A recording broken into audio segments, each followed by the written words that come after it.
Hi all, ഇന്ന് chef പിള്ളയുടെ ഒരു റെസിപ്പി ആയിട്ടാണ് ഞാൻ വന്നിരിക്കുന്നത്. ചെമ്മീൻ ഉള്ളിപ്പരട്ട്. ആളുടെ റെസിപ്പീസൊക്കെ ഇഷ്ടപ്പെടുന്ന പോലെ നല്ല ടേസ്റ്റുമാണ്, അത് ഉണ്ടാക്കാനും എളുപ്പമാണ്. ഒന്ന് ട്രൈ ചെയ്ത് നോക്കും കേട്ടോ. ആദ്യം തന്നെ നമ്മൾ പാൻ ചൂടാക്കാൻ വയ്ക്കുന്നുണ്ട്. അതിലേക്ക് കോക്കനട്ട് ഓയിൽ ഇട്ടിട്ട് കടുക് പൊട്ടിച്ച് ഉലുവ ഇടുന്നുണ്ട്. ഇനി ഇതിലേക്ക് നീളത്തിലരിഞ്ഞ ഇഞ്ചി, വെളുത്തുള്ളി, പച്ചമുളക് ചേർത്ത് 2 മിനിറ്റ് സോട്ട് ചെയ്തെടുക്കുക. മെയിൻ ഇൻഗ്രീഡിയൻറ്റിലൊന്നായ ചെറിയുള്ളി ചേർക്കുക. സോട്ട് ചെയ്ത് നന്നായി മൂപ്പിക്കുക. സൈഡിലേക്ക് മാറ്റി വയ്ക്കണം കേട്ടോ. അതിലേക്ക് മഞ്ഞൾപ്പൊടി, മുളക് പൊടി, കുരുമുളക് പൊടി ചൂടാവുമ്പോൾ തക്കാളിയും കൂടി നന്നായി വഴറ്റിയെടുക്കുക.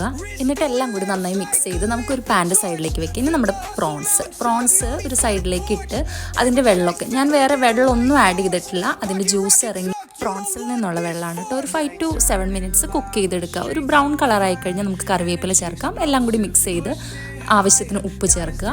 ഇനി നമുക്കിതേപോലെ എല്ലാ സൈഡിലേക്കാക്കി സെൻറ്ററിൽ നല്ല തിക്കായിട്ടുള്ള കോക്കനട്ട് മിൽക്കും കൂടി ചേർക്കുക. അതിലേക്ക് കുരുമുളക് ഇട്ടൊന്ന് മിക്സ് ചെയ്യുക.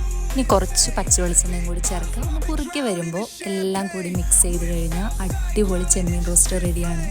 അടിപൊളി ടേസ്റ്റാണ് കേട്ടോ. എല്ലാവരും ഒന്ന് ട്രൈ ചെയ്യണേ. ഇനി നമുക്ക് കുറച്ച് മല്ലിയിലയും കൂടി ഗരം മസാലയും കൂടി ചേർക്കണം, ഞാൻ പറയാൻ വിട്ടുപോയിട്ടോ.